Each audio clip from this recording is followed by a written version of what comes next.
সুপ্রিয় viewers, bike blog নয়নের পক্ষ থেকে দেশের এবং সকল প্রবাসী ভাইদেরকে জানাচ্ছি আন্তরিক শুভেচ্ছা অভিনন্দন।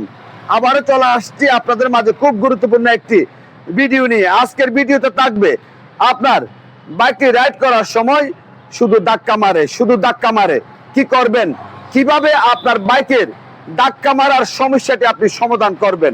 তো চলুন দেখে আসি আজকের ভিডিও।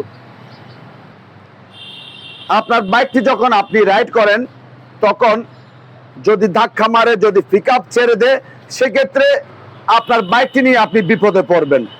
বাইকটি নিয়ে বিপদে না পড়ার জন্য আপনার কি করতে হবে? সর্বপ্রথম যে কাজটি আপনার করতে হবে, আপনার বাইকের ফুয়েল ট্যাঙ্ক ওয়াশ করতে হবে। আপনার বাইকের ফুয়েল ট্যাঙ্কের সাথে লাগানো থাকে একটি ফুয়েল সুইচ, ওয়াশ করতে হবে। ফুয়েল সুইচ দিয়ে ফুয়েল সাপ্লাই ঠিক মতো হচ্ছে কিনা এই বিষয়টি আপনার দেখতে হবে। অবশ্যই WD-40 দিয়ে ভালো মেকানিক দিয়ে ওয়াশ করে নেবেন এবং এয়ার এবং ফুয়েল অ্যাডজাস্ট করে নেবেন। এবং আপনার বাইকটি 3 কিলোমিটার রাইড করার পর আপনার বাইকের RPM 1400 প্লাস মাইনাস 100-তে সেট করবেন। এরপর যে বিষয়টি আপনাদের দেখতে হবে, আপনার বাইকের মধ্যে লাগানো আছে একটি air filter foam.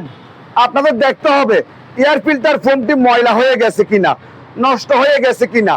Air filter ফোমটি যদি নষ্ট হয়ে যায়, সাথে সাথে আপনার নিকটস্থ সার্ভিস সেন্টার থেকে পরিবর্তন করে নেবেন। এরপর আপনাদের দেখতে হবে আপনার বাইকের মধ্যে লাগানো আছে স্পার্ক প্লাগ। আপনার বাইকের স্পার্ক প্লাগ দুর্বল হয়ে গেছে কিনা, ইলেকট্রোলাইট ক্ষয় হয়ে গেছে কিনা। আপনার বাইকের স্পার্ক প্লাগ যদি দুর্বল হয়ে যায়, ইলেকট্রোলাইট যদি ক্ষয় হয়ে যায়, সেক্ষেত্রে আপনার বাইকের স্পার্ক প্লাগ আপনার নিকটস্থ সার্ভিস সেন্টার থেকে পরিবর্তন করে নেবেন। এরপর আপনাদের দেখতে হবে আপনার বাইকের এসটি কয়েলের কারেন্ট।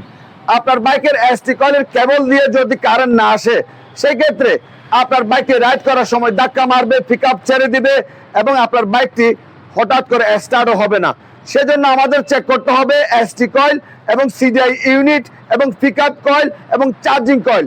আপনার বাইকের খুব গুরুত্বপূর্ণ আরেকটা জিনিস হচ্ছে ব্যাটারি। আপনার বাইকের ব্যাটারি যদি ভালো না থাকে, আপনার বাইকের ইলেকট্রনিক্স পার্টসগুলি খুব তাড়াতাড়ি, খুব দ্রুত নষ্ট হতে থাকবে।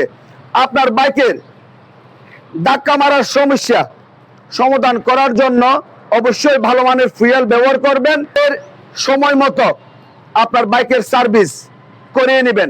সেক্ষেত্রে আপনার বাইকটি রাইড করার সময় আপনি অনেক বেশি মজা পাবেন। বাইক নিয়ে রাস্তার মধ্যে আর বিপদে পড়তে হবে না। আপনাদের যদি আমার আজকের ভিডিও যদি ভালো লেগে থাকে, লাইক করবেন, কমেন্ট করবেন এবং বেশি বেশি করে শেয়ার করে দিবেন।